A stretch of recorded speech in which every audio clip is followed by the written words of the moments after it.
Hi, everybody. Elida Zweidler-McKay here with Engaging Leadership, where we're all about helping you become an engaging leader for the people who work with you, and also helping you learn how to engage the leadership in your organization so that you can get the kinds of opportunities and projects and promotions that you would like to have. So I wanted to tell you a story today. Monday night, I volunteered for a Get Out the Vote effort.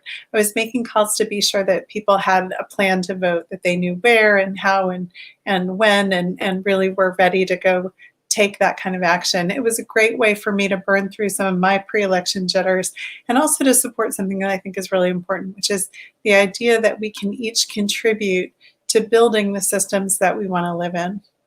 But there was one call that left me really scratching my head. I got on the phone with this person, and I asked, are you planning to vote?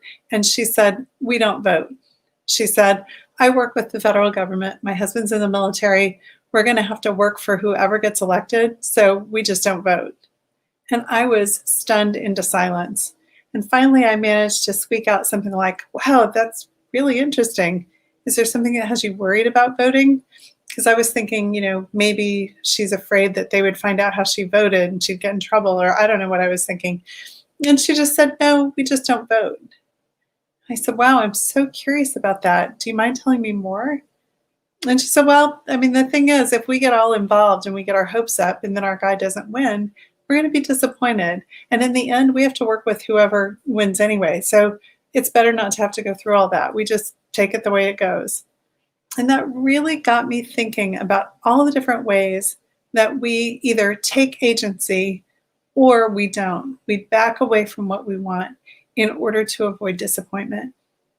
So at work, maybe there's a project or an opportunity that you'd really like, but you shy away from putting your name in the hat for it for fear that you won't get it, or maybe for fear that you will and you won't know how to do it or you won't be successful. Or maybe there's something that's not quite working the way you want it to on your team, something about how people are working together that doesn't quite work for you, but you stay quiet about it out of fear that nothing's going to really change even if you do say something. Or maybe you see some kind of process improvement or some kind of new approach that your company could be taking, that you could really benefit from. But again, you keep it to yourself because they probably won't listen anyway. We all have that voice inside our head that wants us to stay safe and to avoid disappointment. And it's perfectly natural to feel that hesitation. Sometimes it's even smart to do that.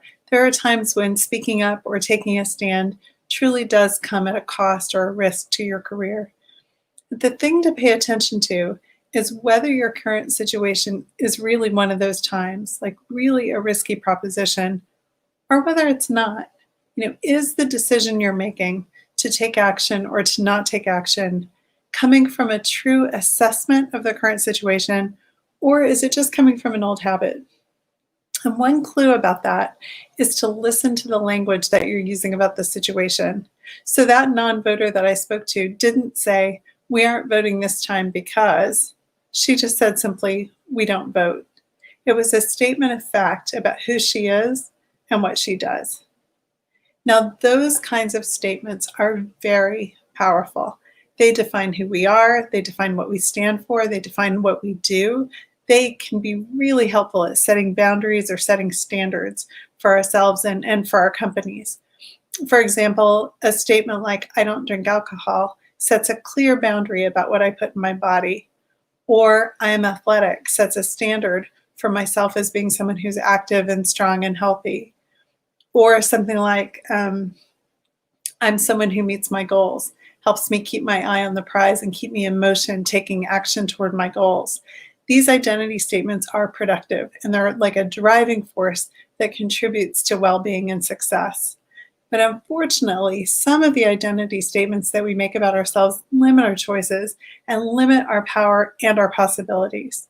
So we don't vote takes away the opportunity to have a say in local and state and national representation.